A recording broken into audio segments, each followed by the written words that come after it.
Quick request before we dive in. Hit subscribe, like this episode, and drop your next community medicine topic in the comments. Your clicks help us keep these exam-focused revision pods coming.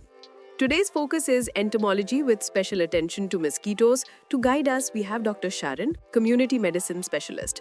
Dr. Sharon, to set the stage, what is medical entomology and why should a third-year MBBS student care?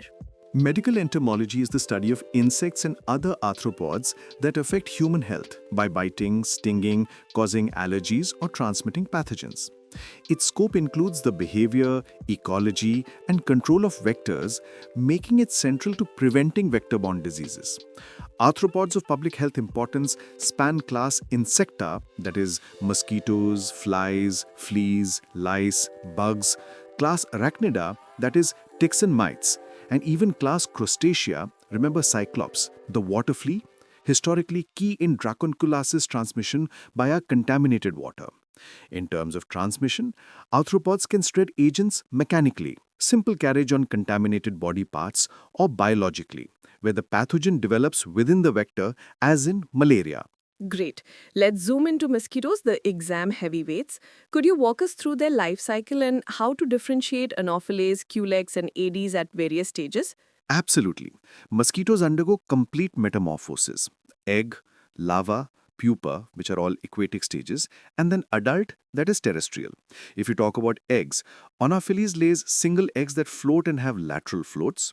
Culex lays eggs in floating rafts. Aedes lays single drought-resistant eggs on container walls above the waterline. In terms of larva, Anopheles larvae lie parallel to the water surface and lack a siphon.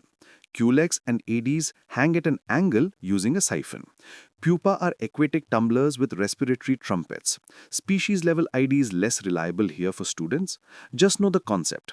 Now in adults, Anopheles rest with abdomen angled upward, the classic tail in the air posture, whereas Aedes and Culex rest more parallel to the surface, a typical hunchback appearance in Culex.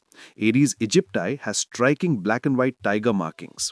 Moving on, what are the major mosquito-borne diseases in India that we should list crisply in an exam? 5 high-yield ones. Malaria.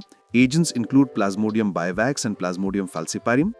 Key vectors include Anopheles culifaciface, that is the predominant rural vector, and Anopheles stephensi, that is the urban vector. Lymphatic filariasis. Wuchereria bancrofti transmitted mainly by Culex quinquefasciatus in mainland India. Dengue, a flavivirus principally transmitted by Aedes aegypti in Turban India, with Aedes albopictus also implicated. Chikungunya, an alpha virus transmitted by Aedes aegypti and Aedes albopictus. Japanese encephalitis, or JE, is by a flavivirus with Culex tritonuricus as the main vector in India. Let's analyze a vector bionics, a favorite viva section. Define vectorial capacity and then decode terms like anthropophilic, zoophilic, endophagic, and endophilic. Vectorial capacity is the potential of a mosquito population to transmit a pathogen, driven by vector density, biting frequency, survival, that is longevity, and the time needed for the pathogen to develop inside the mosquito. It operationalizes transmission risk and helps evaluate control impact. Anthropophilic means human biting, zoophilic is animal biting. Endophagic and exophagic refer to biting indoors or outdoors respectively, and endophilic and exophilic refer to indoor or outdoor resting. These behaviors strongly influence which interventions work best in a setting. Case Vignette 1 for application. A paddy growing block in Assam reports post-monsoon encephalitis clusters around pig farms. As the medical officer, which mosquito behaviors guide your control plan? You would suspect JE vectors like Culex tritonuricus, which breed in rice fields and dirty waters and feed near animal reservoirs. Their largely exophagic, exophilic tendencies mean outdoor and peri-domestic measures matter. Larval habitat management near fields, pigsty management, and emergency space sprays during peaks, plus human vaccination as per state policy. Now the practical core, principles of mosquito control. Could you structure anti-larval, anti-adult, and personal protection measures, highlighting what examiners expect? Anti-larval measures first. Environmental control, that is, source reduction, is foundational. Eliminate stagnant water, manage drains, fill in level depressions, cutting breeding at source. Chemical larviciding Temiphos is a standard organophosphate larvicide. Bacillus thuringiensis Israeli is a biolarvicide with good safety for potable water use under WHO guidance. For biological control, introduce larvivorous fish like Gambusia affinis, guppy or Poecilia reticulata in suitable permanent water bodies, an eco-friendly, cost-effective option widely used in India. Now, anti-adult measures, indoor residual spraying, that is IRS, applies long-acting insecticides to indoor resting surfaces. It is a core intervention where vectors rest indoors. Space spraying, that is thermal fogging or ULV, produces a fine aerosol for rapid knockdown during outbreaks. Its effect is short-lived and complements, not replaces, IRS and larval control. Then personal protection, long-lasting insecticidal nets or LINs are core tools. WHO now recommends certain dual-ingredient nets in pyrethroid-resistant areas. Add repellents and protective clothing per CDC Travel Health, DEET or picaridin-based repellents and permethrin-treated clothing or appropriate. Pause and recall, how is space playing different from IRS? We keep hearing about IVM. Define it and list its pillars. Integrated Vector Management or IVM is a rational, evidence-based decision-making process to optimize resources for vector control by combining and sequencing complementary methods for sustainability and impact. Key elements include evidence-based decision-making, integration of methods, collaboration within health and with other sectors, advocacy and social mobilization, including appropriate legislation, and capacity building. It also aligns with WHO Global Vector Control Response 2017 to 2030, which emphasizes capacity, surveillance, coordination, and multi-disease action. Briefly, where does India's program stand? Just enough for short notes, and we'll point students to our dedicated episode.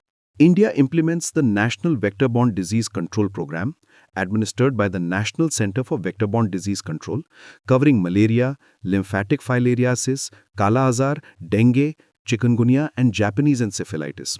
Strategic planks include early case detection and complete treatment, integrated vector management, epidemic preparedness and rapid response, and supportive interventions like behavior change communication and intersectoral convergence. 3 diseases, malaria, lymphatic filariasis, and Kala Azar, are under national elimination targets. For deep dive details, check our separate NVBD-CP episode. Case Vignette 2, urban ward reports a spike in febrile illness with thrombocytopenia. Household surveys reveal rooftop tanks without covers and many discarded containers. Design a rapid, exam-worthy response. Suspect dengue or chikungunya via Aedes aegypti. Prioritize container cleanup, famously called dry day, cover or screen tanks, deploy targeted larviciding for non-removable water, activate risk communication on day bite prevention, and consider focal space spray during surges while strengthening clinical triage and lab confirmation. This integrates source reduction, larval control, personal protection with ITNs or LINs where appropriate, and outbreak response. Before we close, could you give students a clean exam-style compare and contrast snapshot for the 3 mosquito genera? Sure. Bullet memory. Eggs, Anopheles single with floats on water. Culex rafts, Aedes single above waterline drought resistant. Larva, Anopheles parallel to surface no siphon. Culex or Aedes angled with siphon. Adult mosquitoes, Anopheles rest at an angle. Aedes and Culex more parallel. Aedes has black and white tiger markings. Diseases in India, malaria, Anopheles, filariasis, Culex quinquefasciatus, dengue, chikungunya, Aedes aegypti, JE, Culex tritonurincus. Final pause and reflect. Which behavior terms, endophagic or exophagic, or endophilic or exophilic, would make you choose IRS versus outdoor focus measures in your district plan? Remember, IRS is powerful where vectors feed and rest indoors. Container breeding Aedes needs source reduction, larval control, and day-by personal protection. Map behavior to tools. This is the essence of IVM and high-scoring answers. That's a wrap. If this helped your revision, subscribe, like, and tell us the next topic you want. Maybe sandflies and leishmaniasis, or ticks and rickettsial diseases. See you in the next episode.